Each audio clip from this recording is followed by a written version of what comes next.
Hi everyone, welcome back to my YouTube channel traveling mashups. मैं आपका दोस्त और होस्ट हिरेन करमाड़िया और आज आपके सामने एक नई इन्फॉर्मेटिव वीडियो लेकर आया हूँ। थंबनेल देख के और डिस्क्रिप्शन से तो आपको पता लग ही गया होगा कि आज का वीडियो किस टॉपिक पे होने वाला है। तो मैं आपको उससे पहले कुछ चीज़ें बता देता हूँ कि अब मैं दोबारा से अपने यूट्यूब चैनल दोबारा से स्टार्ट कर रहा हूँ। तो ऐसी इन्फॉर्मेटिव वीडियोज़ को आप और ज़्यादा शेयर करें अपने कम्युनिटी में भी, अपने फ्रेंड्स को भी, ताकि मेरा चैनल भी ग्रो हो सके और आपके पास में time to time daily routine के हिसाब से आपके पास में इन्फॉर्मेटिव वीडियोस आते रहे। तो गाइज़, आज का वीडियो हमारा जो होने वाला है वो है जापान वीज़ा से रिलेटेड। तो जापान वीज़ा एक काफ़ी अच्छा वीज़ा होता है, वो स्टिकर वीज़ा होता है और इस जापान वीज़ा को लेने के लिए काफ़ी लोग ट्राई करते हैं और ये ईजी है वीज़ा, इतना कोई हार्ड एंड फास्ट रूल नहीं रहता जापान वीज़ा के अंदर। तो टॉपिक पे आते हैं अब अपना कि अब जापान वीज़ा हम कैसे एक्वायर करें। तो जापान वीज़ा के लिए आपको सबसे पहले आपको रिक्वायरमेंट्स में आपके बता देता हूँ कि आपको पासपोर्ट चाहिए with the 6 months of validity with 2 blank pages के साथ में। ठीक है, 2 ब्लैंक पेजेस होने चाहिए क्योंकि स्टिकर लगता है उसके ऊपर। एक इनका एप्लीकेशन फॉर्म है जो VFS की वेबसाइट से मिल जाएगा आपको इनकी जापान एम्बेसी की वेबसाइट से मिल जाएगा। ठीक है, आप वहाँ से डाउनलोड कर सकते हैं और उसके अंदर है ना कई कुछ पुराने फॉर्म्स भी है। तो आप कोशिश ये करना कि बिल्कुल लेटेस्ट फॉर्म आप वहाँ से पिक करें, VFS के साइट से भी और अपनी जापान वीज़ा एम्बेसी की साइट से भी। ठीक है, वहाँ पे आपको इजीली अवेलेबल मिल जाएगा। आपको चाहिए 2 फोटोग्राफ्स। फ़ोटोग्राफ का स्पेसिफिकेशन मैं आपको बता देता हूँ, 2x2 होना चाहिए और प्लस साथ में 35 mm इंटू 45 mm भी एक्सेप्ट कर लेते हैं। लेकिन सच क्वेश्चंस में आप ना पढ़े तो इट्स बेटर है कि जापान एम्बेसी कहती है कि 2x2 लगाओ तो ज़्यादा बेटर है, वो स्क्वायर शेप में आती है। तो ये हो गई हमारी फ़ोटो स्पेसिफिकेशन। हाउएवर कि अगर आपको फ़ोटो स्पेसिफिकेशन की डिटेल्स चाहिए मैं नीचे डिस्क्रिप्शन में डाल दूँगा, आप वहाँ से पिक कर सकते हो। ये हो गया हमारा एप्लीकेशन फॉर्म, पासपोर्ट और फोटोग्राफ्स। प्लस आपको चाहिए, अगर आप एम्प्लॉयर हो तो आपको चाहिए आइटनरी। एक तो आपके ट्रैवल आइटनरी हो गई है, ठीक है, कि आप कहाँ जाएंगे और उसका भी एक फॉर्मेट है। आप जापान एम्बेसी की वेबसाइट से मिल जाएगा आपको फॉर्मेट।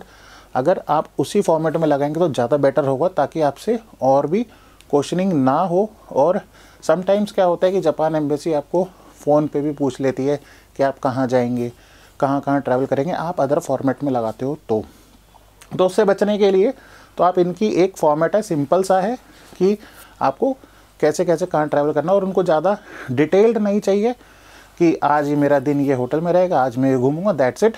कि एक पेज के अंदर आप उनका 10 डेज़ का भी बना के दे सकते हो, that is more than and far enough. और अब मैं बात कर लेता हूँ कि एम्प्लॉयर से रिलेटेड आपको क्या डॉक्यूमेंट चाहिए। तो उनको ज़्यादा हार्ड एंड फास्ट डॉक्यूमेंट्स नहीं मांगते वो, आपका एक ITR लगेगा। ITR आपका 2 साल का होना चाहिए। 2 साल के ITR के अंदर आपका TDS लगा सकते हो आप। ठीक है, आपका सोर्स कि कहाँ से आपका टैक्स कट रहा है, और फॉर्म 16 भी लगा सकते हो। अगर आपके पास में ITR अवेलेबल नहीं है तो आप वो भी लगा सकते हो कि फॉर्म 16 अपना जो आपके एम्प्लॉयर के थ्रू मिलता है। मेरे केस में मैंने TDS लगाया था तो मेरे को ईजिली मिल गया।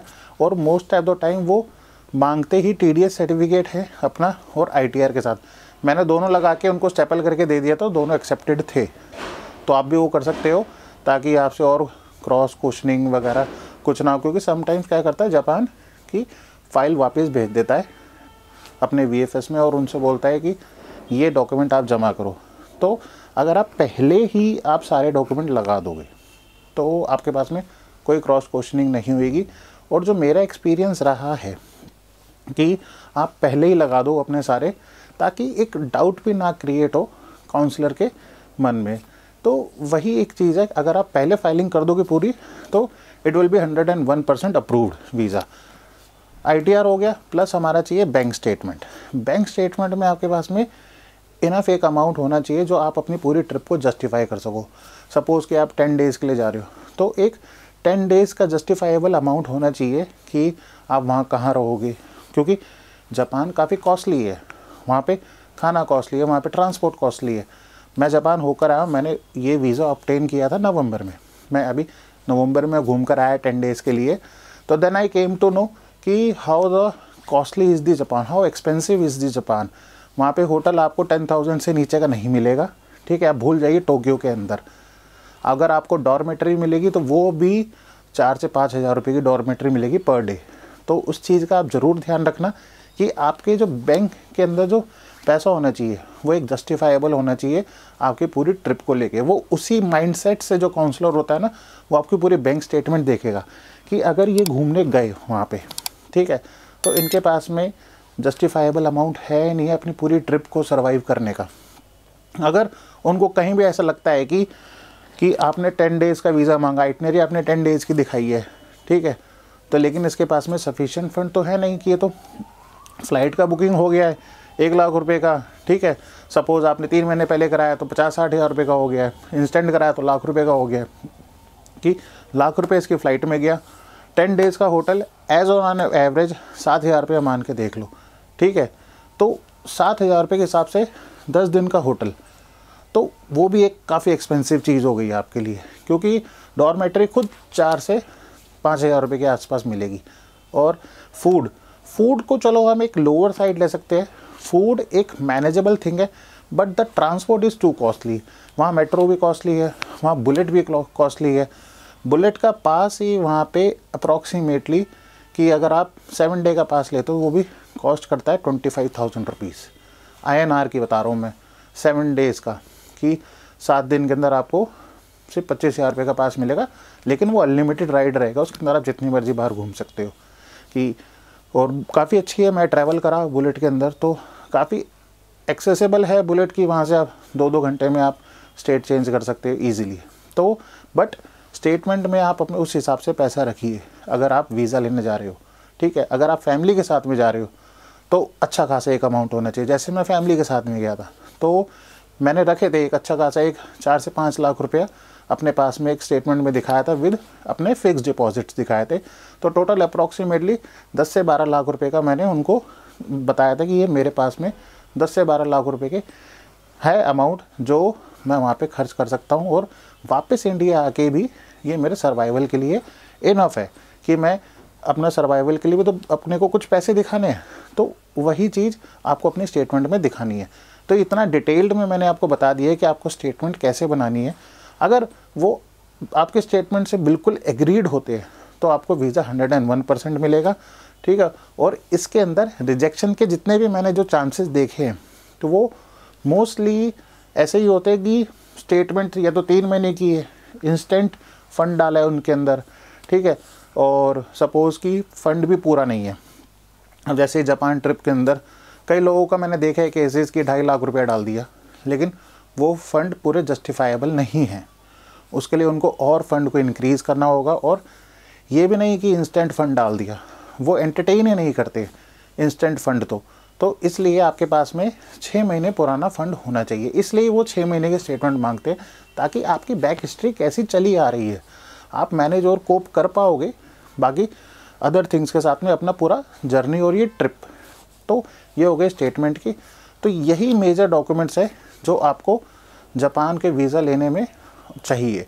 और अगर आप इसके अलावा और भी कुछ लगाते हो तो वो जैसे कि होटल हो गया, फ़्लाइट हो गई, उनको सिर्फ दिखाने के लिए चाहिए कि होटल हमने किया है, ठीक है। समटाइम्स क्या होता है VFS वाले आपसे होटल की बुकिंग आपसे ले लेंगे, बट समटाइम्स वो रिटर्न करते हैं। It depends on the embassy आपको उस टाइम पे क्या रिक्वायर कर रही है, ठीक है, क्या मांग रही है उस टाइम पर, क्या गाइडलाइंस क्या रूल्स चल रहे हैं, वो चेंज होते रहते हैं हर मंथ ऑन मंथ। तो इस चीज़ का आप ज़रूर ध्यान रखना। अगर आप फाइलिंग कर रहे हो उससे पहले आप एक बार वेबसाइट पे पूरा अच्छे से गौर लगा के देखना कि इस टाइम पर क्या डॉक्यूमेंट्स की नीड है। मे बी ये वीडियो आप काफ़ी टाइम बाद देख रहे होंगे, ठीक है, या तो आप करंट में देख रहे हो, काफ़ी टाइम बाद देख रहे हो, तो इसके अंदर वही मेन डॉक्यूमेंट्स मैंने डिस्कस करे जो ऑलवेज रिक्वायर्ड है।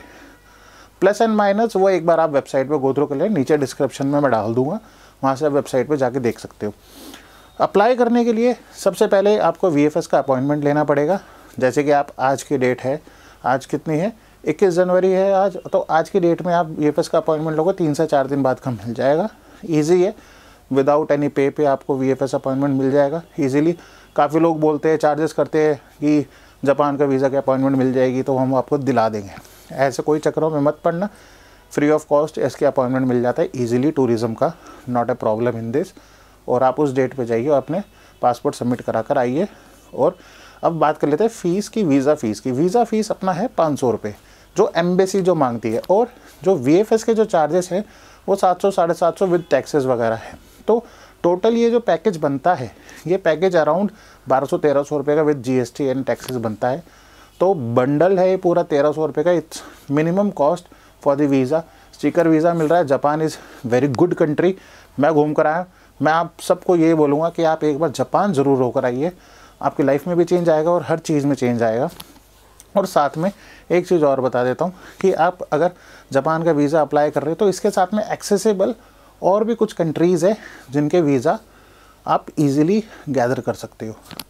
वो उसके लिए हम डिस्कस करेंगे अपनी नेक्स्ट वीडियो के अंदर कि हम जापान के साथ साथ और कौन सी कंट्रीज़ विज़िट कर सकते हैं with obtaining the Japan visa. ठीक है। और अब ये हो गया अपना कि आपको जापान का की वैलिडिटी जो कितनी है वीज़ा की जो मिलती है। जापान का वीज़ा अगर आप ये अप्लाई करोगे तो सिंगल एंट्री वीज़ा मिलता है विद 15 डेज़ वैलिडिटी कि 15 दिन के अंदर आपको जाना है और वापस भी आना है।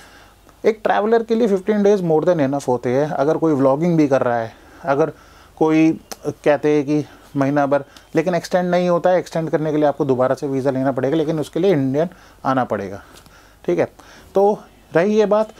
टिल देन ये मेरी इन्फॉर्मेशन आपको काफ़ी इन्फॉर्मेटिव लगी होगी, तो please circulate in your friend circle and please don't forget to subscribe my channel. और ज़्यादा आपको नॉलेज वगैरह चाहिए, मेरे इंस्टाग्राम हैंडल पे आप मेरे को पिंग कर सकते हैं, मेरे को कमेंट्स में अंदर बता सकते हैं कि आपको और क्या हेल्प चाहिए। I will happy to help you. Till then thank you, bye bye.